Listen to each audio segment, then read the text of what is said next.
La sombra sobre Innsmouth, capítulo 3. No sé qué oscura fatalidad vino a torcer los planes que me había trazado. Mi propósito era únicamente admirar las bellezas arquitectónicas y aún así tenía prisa por llegar a la plaza. Quería ver si podía marcharme enseguida de aquel pueblo siniestro. Pero al ver al viejo Zadok Allen se despertó en mí un nuevo interés y empecé a caminar más despacio. Ya sabía que lo único que podía oír del viejo era una serie de historias absurdas y disparatadas. Se me había advertido además que era peligroso que lo vieran a uno hablando con él. Sin embargo, no pude resistir la tentación de abordar a un viejo testigo de la decadencia del pueblo, cargado de recuerdos sobre los buenos tiempos en que zarpaban los barcos y funcionaban las factorías. Al fin y al cabo, el relato más desquiciado tiene la mayoría de las veces un fondo de realidad. Y era seguro que el viejo Zadok había presenciado las calamidades que cayeron sobre Innsmouth durante los últimos 90 años. La curiosidad me empujaba más allá de lo prudente. Por otra parte, en mi presunción juvenil, me creía capaz de desentrañar la verdad que podía encerrar la confusa versión que, probablemente, le sacaría con ayuda del whisky. No podía abordarlo allí mismo, claro está, porque los hombres tratarían de impedirlo. Pensé en la manera de hacerlo. Me haría con una botella de contrabando. El muchacho de la tienda me había dicho dónde me lo podían vender.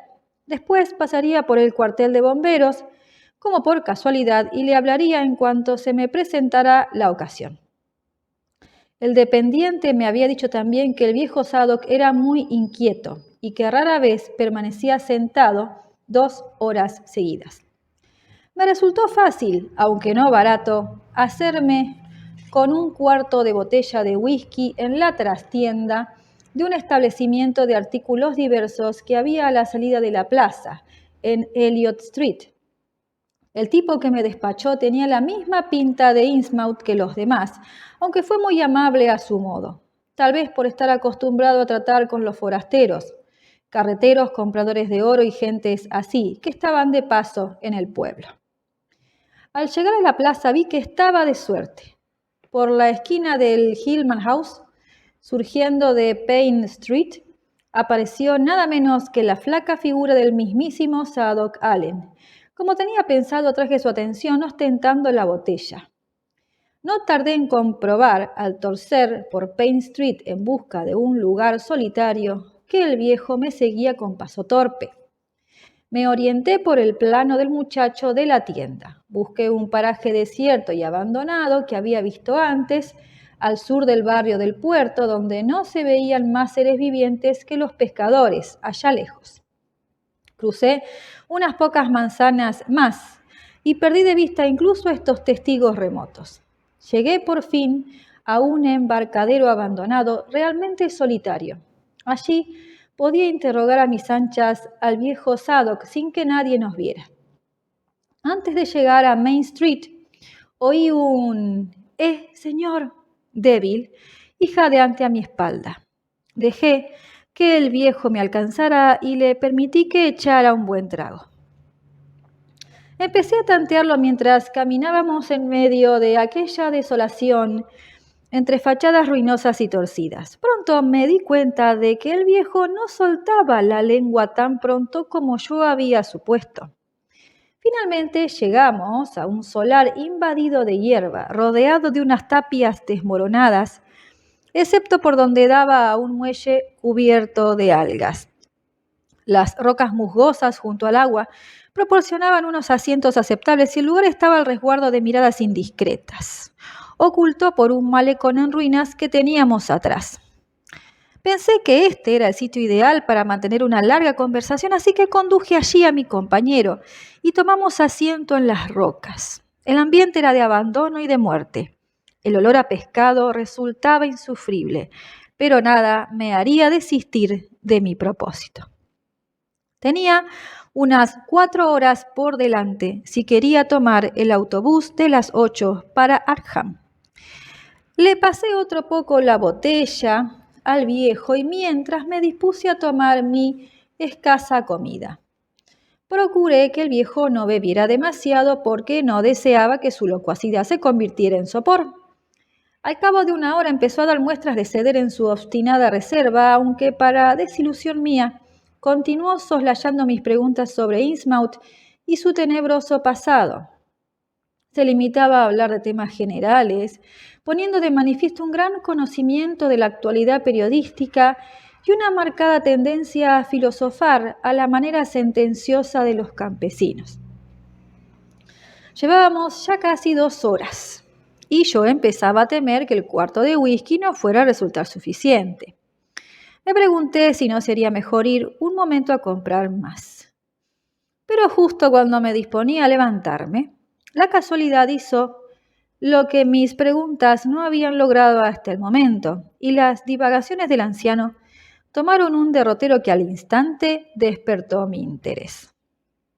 Yo estaba de espaldas a ese mar cargado de olor a pescado, pero el viejo estaba de cara, y su mirada errante tropezó con la línea baja y distante del arrecife del diablo, que en aquella hora aparecía con claridad y casi fascinante por encima de las olas. La visión pareció disgustarlo porque masculló una serie de confusas imprecaciones que terminaron en un susurro confidencial y una mirada de soslayo.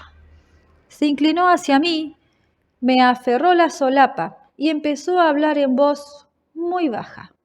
Ahí empezó todo, en este maldito lugar. De ahí viene todo lo malo, de las aguas profundas. Para mí que es la boca del infierno. No hay sonda por larga que sea que llegue hasta el fondo. El capitán Obed fue quien tuvo la culpa. Quiso llegar demasiado lejos y se metió en tratos con cierta gente de los mares del sur. Todo andaba mal en aquellos tiempos. El comercio era un fracaso, las fábricas se arruinaban y los corsarios mataron a nuestros mejores hombres en la guerra de 1812.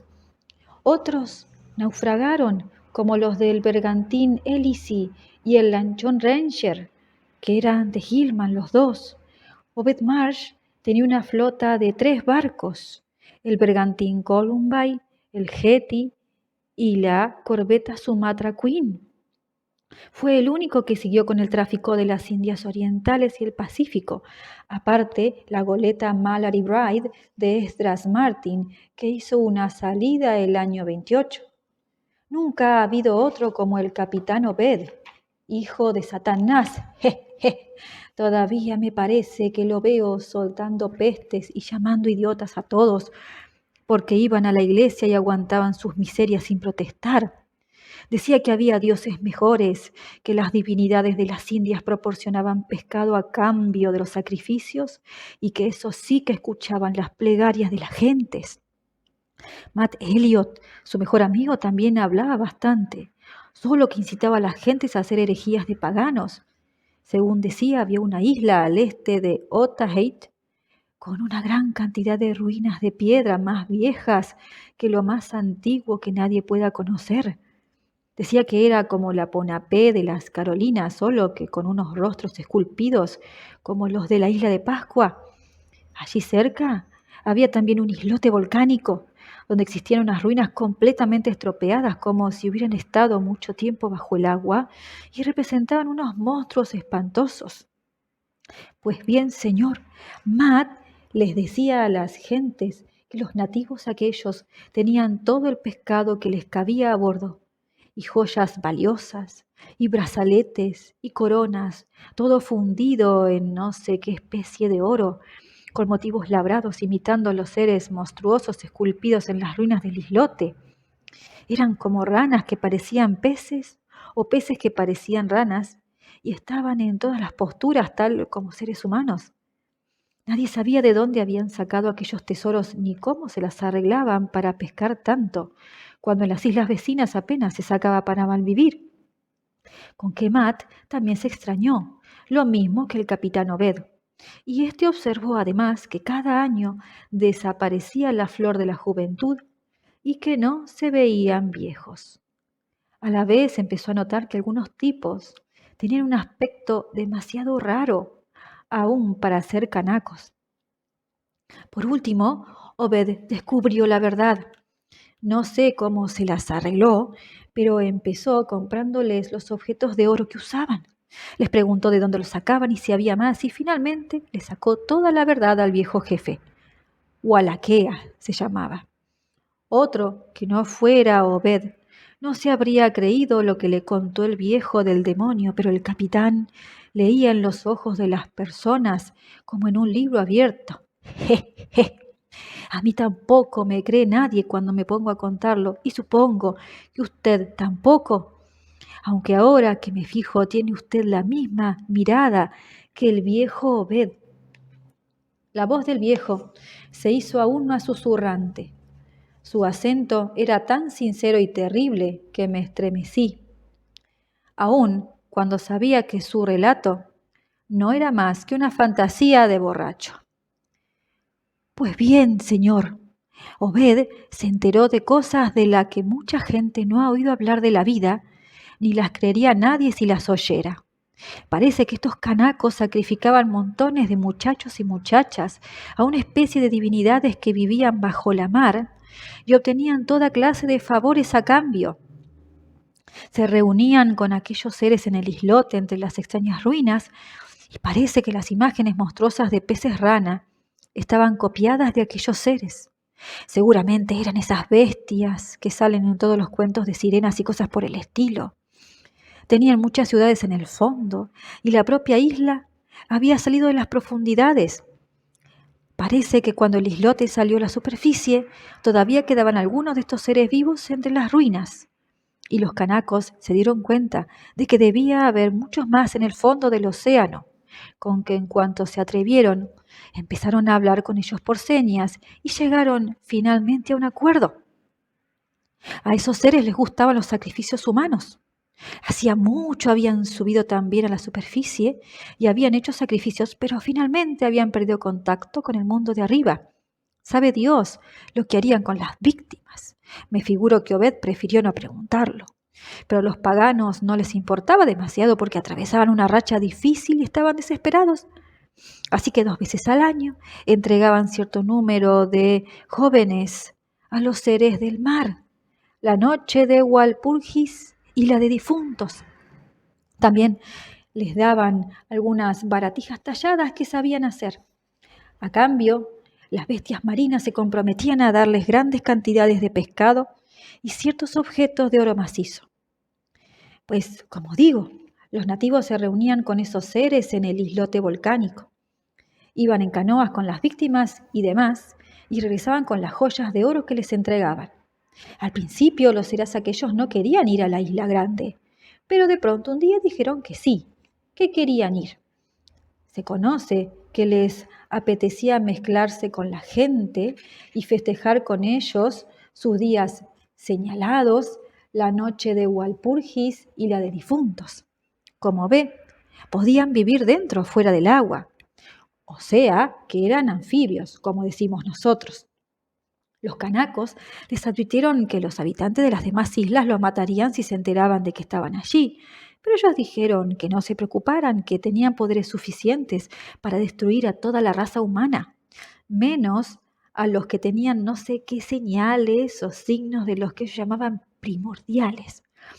Pero como no querían líos, se ocultaban cuando alguien visitaba la isla.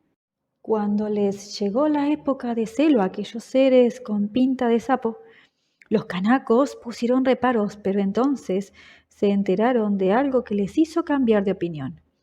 A lo que parece, los seres humanos tenemos como cierto parentesco con estas bestias marinas, porque todas las formas de vida han salido del agua y solo necesitan un pequeño cambio para volver a ella otra vez. Las criaturas aquellas dijeron a los canacos que si se mezclaban sus sangres, nacerían hijos de apariencia humana al principio, pero que después se irían pareciendo a ellos cada vez más, hasta que finalmente regresarían al agua para reunirse con los enjambres de seres que bullen en los abismos del agua. Y aquí viene lo importante, joven, que cuando se volvieran peces rana como ellos y regresaran al agua, no morirían ya jamás. Esas bestias no mueren nunca, excepto si se las mata de forma violenta. Pues bien, señor, Para cuando Obed conoció a los isleños, ya les corría por las venas mucha sangre de pez que les venía de las bestias. Cuando envejecían y empezaba a notárseles, no tenían más remedio que esconderse hasta que les venían ganas de irse al mar. Algunos tenían más sangre de bestia que otros, y también se daba el caso del que no llegaba a cambiar lo suficiente para vivir en el fondo. Pero en fin, casi todos se convertían en monstruos, como ya les había advertido. Los que se parecían más a ellos de nacimiento se iban antes. Los que nacían más humanos vivían en la isla a veces hasta pasados los 70 años, aunque bajaban a menudo al fondo del mar para ensayar a ver. Y los que se habían ido ya volvían como de visita, de manera que a veces un hombre podía charlar con el tatarabuelo de su tatarabuelo, que había regresado a las aguas 200 años antes, o así. Ya nadie pensaba en morir, salvo en lucha con los de otras islas, o si los sacrificaban a los dioses marinos, o si los mordía una serpiente, o si se enfermaban antes de regresar a las aguas. Sencillamente se pasaban la vida esperando que les viniese el cambio, que ya se habían acostumbrado a él y no les parecía tan horrible. Pensaban que la transformación valía la pena, y me figuro que Obed pensaría lo mismo cuando meditó lo que le había contado el viejo Wallachea. Sin embargo, Wallachea era uno de los pocos que no tenía mezcla de sangre en las venas. Era de la familia real y solo se casaban con los de las familias reales de otras islas. Wallachea le enseñó a Obed una gran cantidad de ritos y conjuros relacionados con aquellas bestias marinas y le mostró algunos hombres que ya estaban muy a medio convertir, pero jamás le permitió ver a ninguno completamente transformado. Por último, le dio un chisme bastante raro de plomo o algo parecido y le dijo que atraía a los famosos peces ranas en cualquier lugar del agua, siempre que viese un nido de ellos abajo. Lo único que tenía que hacer era echar aquel chisme al agua y recitar correctamente las plegarias y demás. Wallachea le dijo que los peces rana estaban diseminados por todo el mundo, de manera que se podía encontrar un nido y llamarlos con toda facilidad. A Matt no le gustaba nada el asunto y le pidió a Obed que se mantuviese alejado de la isla, pero el capitán estaba ansioso por ganar dinero, y tan baratos encontró aquellos objetos de oro que acabaron siendo su especialidad. Las cosas continuaron de esta manera durante unos años, hasta que Obed sacó el oro suficiente para poner en marcha la refinería en el edificio de una vieja fábrica de White. No vendía las joyas tal como le venían a las manos porque la gente habría hecho demasiadas preguntas. Pero a veces alguno de su tripulación robaba alguna que otra pieza y la vendía por su cuenta. Otras, Obed permitía que las mujeres de su familia se adornaran con ellas, como hacen todas las mujeres del mundo. Pues bien, hacia el año 38, tenía yo entonces 7 años, Obed se encontró con que los isleños habían desaparecido.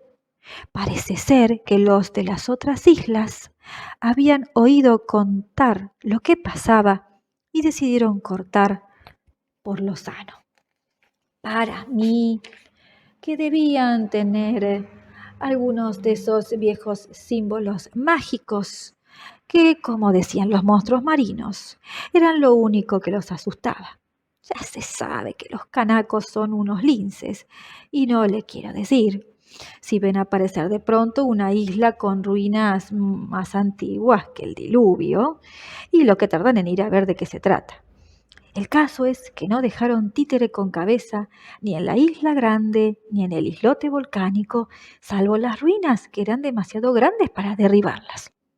En determinados lugares dejaron unas piedras pequeñas como talismanes que llevaban grabado encima un signo de esos que llaman ahora la esvástica. Debían de ser símbolos de los primordiales. En resumen, que lo destruyeron todo, que no dejaron ni rastro de aquellos objetos de oro y que ningún canaco de los alrededores quería decir después ni una palabra del asunto. Incluso juraban que nunca había vivido nadie en aquella isla. Naturalmente a Obed le sentó muy mal, porque para él suponía el fin de su negocio. Todo Innsmouth sufrió las consecuencias, también porque en aquellos tiempos lo que beneficiaba al armador beneficiaba al mismo tiempo a la población. La mayoría de las gentes de por aquí tomó las cosas con resignación, pero estaban arruinados porque la pesca se agotaba y ninguna de las fábricas marchaba bien. Entonces, Obed empezó a maldecir a las gentes por pasarse la vida rezando estúpidamente al Dios de los cristianos que no servía para nada.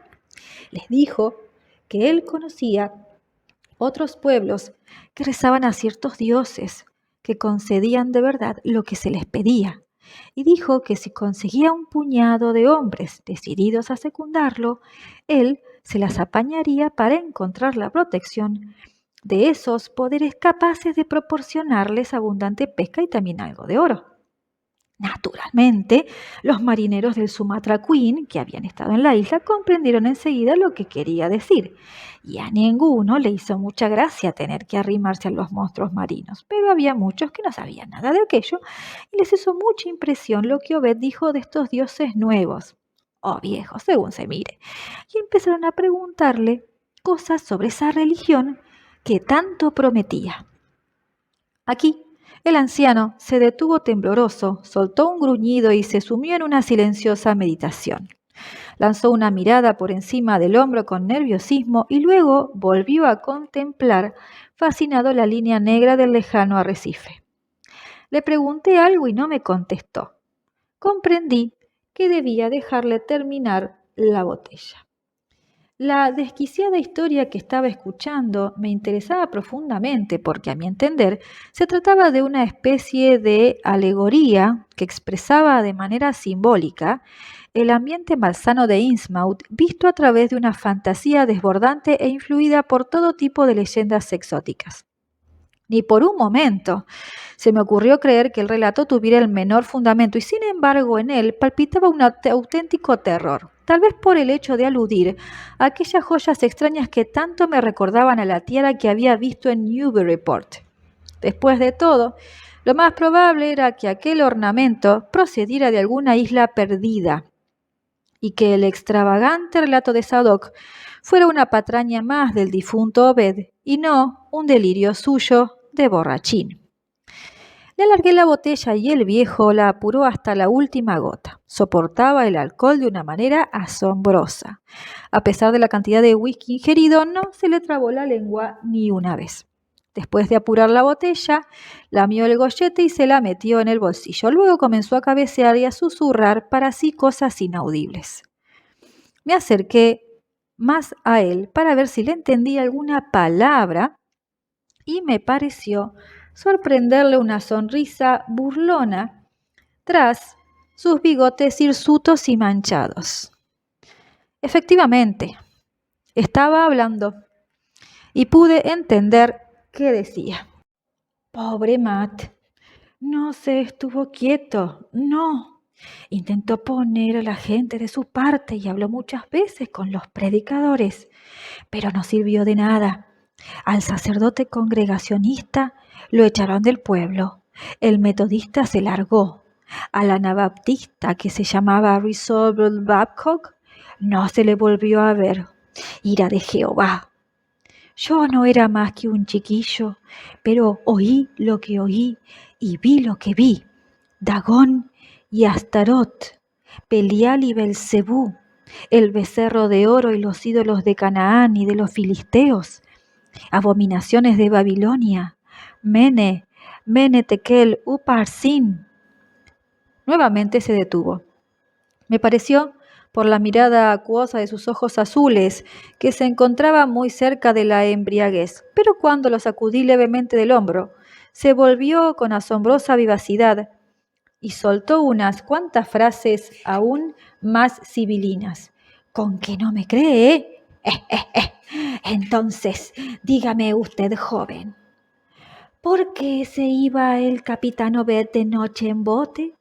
junto con otros 20 tipos, al arrecife del diablo, y allí se ponían a cantar todos a voz en cuello, que podía oírseles desde cualquier parte del pueblo cuando el viento venía del mar. ¿Por qué, ¿Y por qué arrojaba unos bultos pesados al agua por un lado del arrecife, donde ya puede usted echar un escandallo como de aquí a mañana que no le llegará jamás al fondo? ¿Y me puede decir qué hizo él con aquel chisme de plomo que le dio Walaquea? Vamos, dígame, ¿Y me puede explicar qué letanías entonaban todos juntos en la noche de Walpurgis y en la de difuntos? ¿Y por qué los nuevos sacerdotes de las iglesias, que habían sido antes marineros, se vestían con extraños atuendos y se ponían esas especies de coronas de oro que Obed había traído? Los acuosos ojos azules de Zadok Allen tenían ahora un brillo maníaco, casi demencial, y erizados los sucios pelos de su barba descuidada. Debió percatarse de mi involuntario gesto de aprehensión, porque se echó a reír con perversidad. Empieza a ver claro, Seguramente le habría gustado estar en mi pellejo en aquel entonces y ver por la noche, desde lo alto de mi casa, las cosas que pasaban en el mar. Bueno, yo era pequeño, pero también son pequeños los conejos y tienen grandes orejas, y lo que es yo no me perdía ni palabra de lo que contaban del capitán Obed y de los que salían con él al arrecife. Y la noche que subía al tejado con el catalejo de mi padre y vi el arrecife lleno de formas que se echaban al agua en el momento de salir la luna. Obed y los demás estaban en el bote, en la parte de acá, pero aquellas formas se zambulleron por el otro lado, donde el agua es más profunda, y no volvieron a aparecer. ¿Le habría gustado ser chiquillo y estar solo allá arriba viendo aquellas formas que no eran humanas? El anciano se estaba volviendo histérico, cosa que me empezó a alarmar. Me puso en el hombro su mano nudosa y se me aferró de manera convulsiva. Imagínese que una noche se asoma por el tejado y ve que en el bote de Obed se llevan un bulto pesado, que lo echan al agua por el otro lado del arrecife, y luego se entera usted al día siguiente de que ha desaparecido de su casa un muchacho. ¿Qué le parece? ¿Ha vuelto a ver usted a Hiram Hillman por casualidad? ¿Y a Nick Pierce? ¿Y a Llewellyn Waite? ¿Y a Adoniram Southwick? ¿Y a Henry Garrison, ¿Los ha visto usted? Pues yo tampoco. Bestias que hablaban por señas con las manos. Eso, las que tenían manos de verdad. Pues bien, señor, fue entonces cuando Obed empezó a levantar cabeza de nuevo. Sus 3 hijas comenzaron a llevar adornos de oro que nunca se les había visto antes, y volvió a salir humo por las chimeneas de la refinería. A los demás también se los vio prosperar. De pronto empezó a haber abundante pesca, de modo que no tenía uno más que echar las redes y cargar. Y sabe Dios las toneladas de pescado que embarcábamos para Newburyport, Arkham y Boston. Fue entonces cuando Obed consiguió que se tendiera el ferrocarril. Algunos pescadores de Kingsport oyeron hablar de lo que se recogía por aquí y se vinieron en sus chalupas, pero todos desaparecieron y no volvió a saberse de ellos. Justamente en ese tiempo se organizó la Orden Esotérica de Dagón. Compraron la logia masónica y la convirtieron en su cuartel general. Matt era masón y se quiso negar a que vendieran la logia, pero justamente entonces desapareció. Fíjese bien que yo no digo que Obed quisiera que las cosas pasaran igual que en aquella isla de Canacos. Estoy por asegurar que al principio no quería que la gente llegara a mezclar su sangre con las bestias marinas, para luego engendrar hijos que, andando el tiempo, regresaran a las aguas y se volvieran inmortales. Él lo que quería era el oro y estaba dispuesto a pagarlo bien pagado, y me figuro que en principio los demás estarían conformes. Por el año 46 el pueblo dio mucho que hablar. Ya desaparecía demasiada gente y los sermones de los domingos eran cosa de locos, y a todas horas se hablaba del arrecife. Creo que algo Puse yo también de mi parte porque fui y le conté a Seligman Maury lo que había visto desde el tejado de casa. Una noche salió la pandilla de Obed en dirección al arrecife y oí un tiroteo entre varios botes. Al día siguiente, Obed y 32 más estaban en la cárcel. Todo el mundo se preguntaba qué habría pasado exactamente y de qué se los acusaba. Dios mío, si hubiéramos podido prever lo que había de pasar 2 semanas después, porque en todo ese tiempo no se había echado ni un solo bulto más al mar. Se notaban en Zadok Allen los síntomas del terror y el agotamiento. Dejé que guardara silencio durante un rato. Yo no hacía más que mirar el reloj con recelo. La marea había cambiado. Ahora empezaba a subir y parecía como si el ruido de las olas despejara un poco al pobre viejo. Me alegré porque seguramente con la pleamar el olor a pescado se atenuaría algo. De nuevo me incliné para oír las palabras que susurraba en voz baja. Aquella noche espantosa los vi. Yo estaba arriba en el tejado, eran como una horda. El arrecife estaba atestado. Se echaban al agua y venían nadando hasta el puerto y por la desembocadura del Manuxet. Dios mío, qué cosas pasaron en las calles de Innsmouth aquella noche.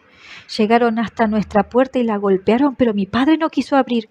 Luego salió por la ventana de la cocina con su escopeta en busca de Seligman Maury a ver qué se podía hacer. Hubo gran cantidad de muertos y heridos, disparos, gritos por todas partes. En Old Square, en Town Square, en New Church Green. Las puertas de la cárcel fueron abiertas de par en par. Hubo proclamas, gritaban traición.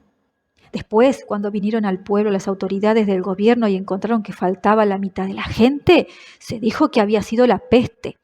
No quedaban más que los partidarios de Obed y los que estaban dispuestos a no hablar. Ya no volví a ver a mi padre.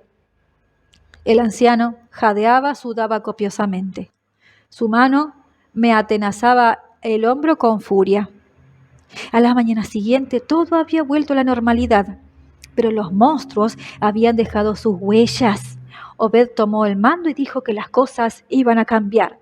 Vendrían otros a nuestras ceremonias para orar con nosotros y ciertas casas albergarían a determinados huéspedes, bestias marinas que querían mezclar su sangre con la nuestra, como habían hecho entre los canacos, y no sería él quien lo impidiera.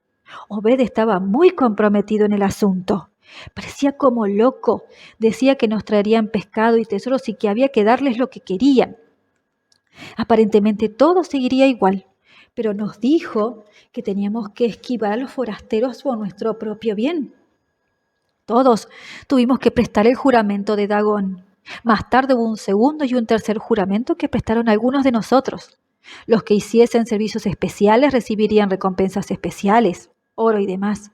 Era inútil rebelarse, porque en el fondo del océano había millones de ellos. No tenían interés en aniquilar al género humano, pero si no obedecíamos, nos enseñarían de qué eran capaces.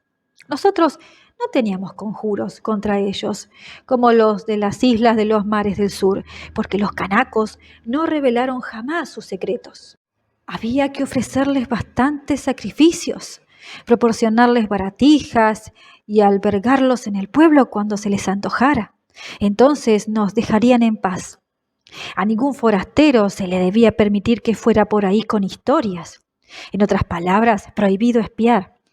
Los que formaban el grupo de los fieles, o sea, los de la orden de Dagón y sus hijos, no morirían jamás, sino que regresarían a la madre Hidra y al padre Dagón, de donde todos hemos salido. Ya, Cthulhu-Ptah, Pgluim Gluna, Cthulhu-Liab-Ganafla. El viejo Zadok estaba empezando a delirar.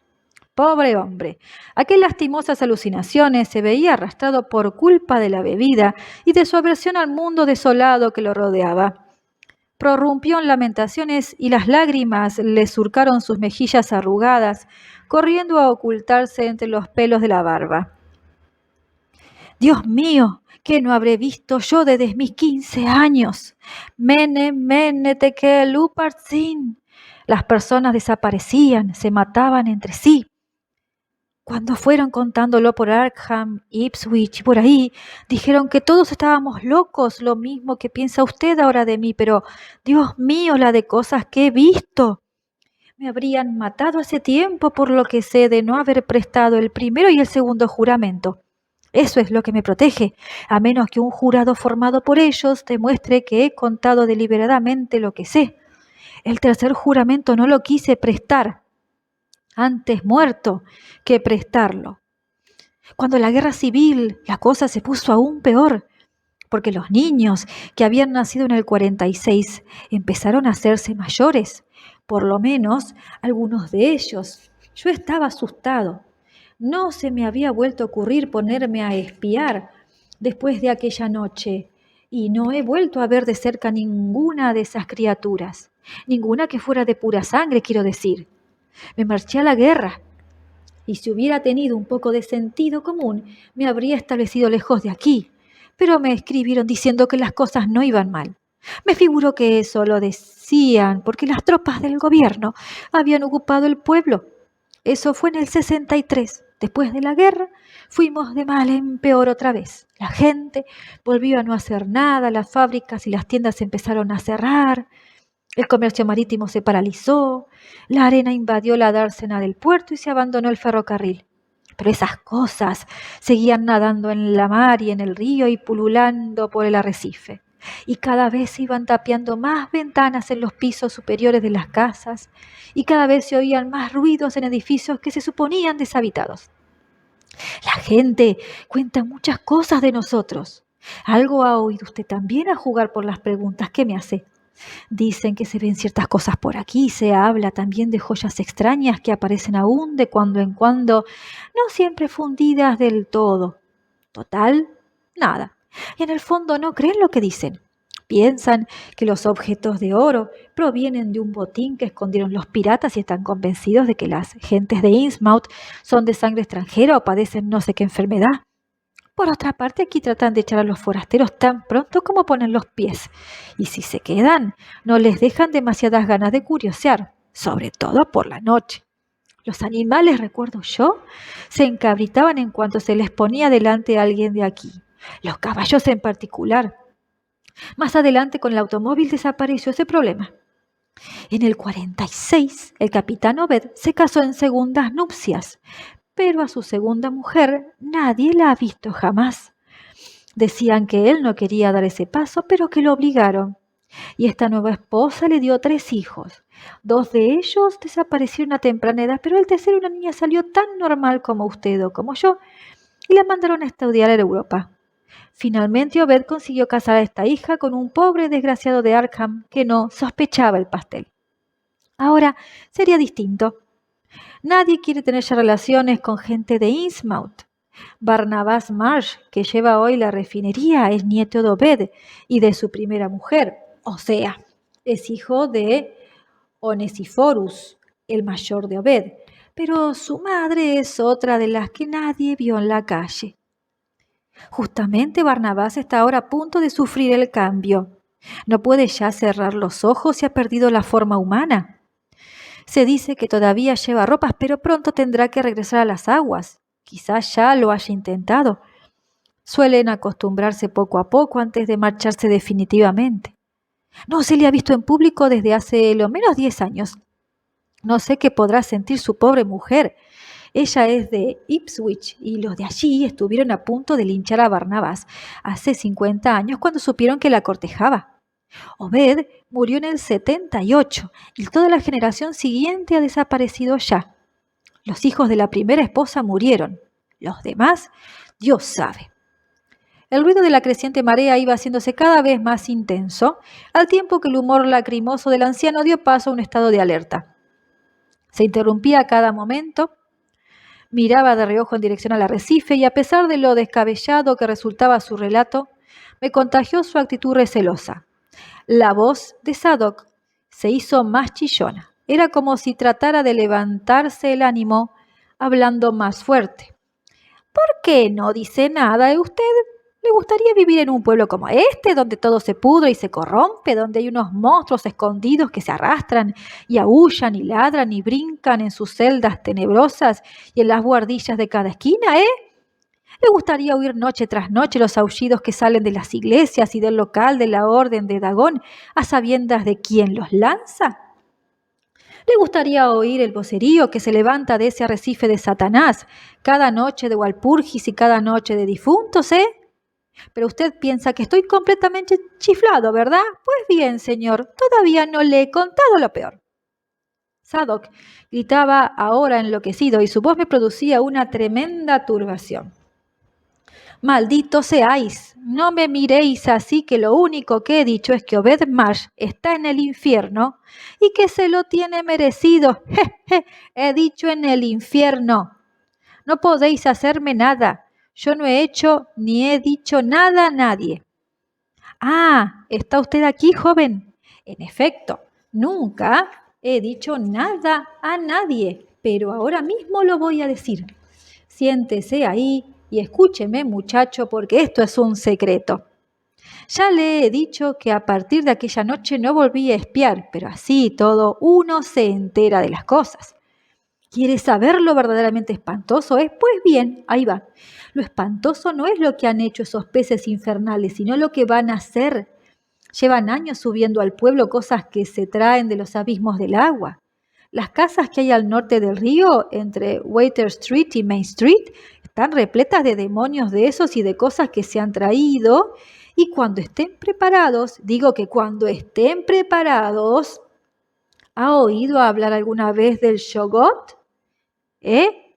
¿Me escucha? Le estoy diciendo que yo sé lo que son, que los vi una noche cuando... ¡Ya! El viejo lanzó de pronto un alarido que casi me hizo perder el sentido. Miraba hacia ese mar de fétidos olores con unos ojos que se le salían de las órbitas y su cara era una máscara de horror digna de una tragedia griega. Su garra huesuda se clavó dolorosamente en mi hombro y no me soltó cuando me volví a mirar hacia el punto donde miraba él. No había nada, solo la marea creciente y una serie de olas que rompían aisladas lejos de la línea larga y espumosa de las rompientes. Pero entonces Zadok comenzó a zarandearme y me volví hacia él. Su helado terror dio paso a una tempestad de movimientos nerviosos y expresivos. Por fin recobró la voz, una voz temblona y susurrante. «¡Váyase de aquí! ¡Váyase! ¡Nos han visto! ¡Váyase por lo que más quiera! ¡No se quede ahí! ¡Lo saben ya! ¡Corra deprisa! ¡Márchese de este pueblo!». Otra ola pesada rompió contra las ruinas del embarcadero abandonado y el loco susurro del viejo se convirtió en un alarido inhumano que helaba la sangre. ¡Hey, ya, ya! Antes de que yo pudiese recobrarme de mi sorpresa, soltó mi hombro y se lanzó como loco hacia la calle torciendo en dirección norte, por delante de la ruinosa fachada del almacén. Eché un vistazo al mar, pero seguí sin ver nada. Cuando llegué a Water Street y miré a lo largo de la calle, no había ya el menor rastro de Zadok Allen.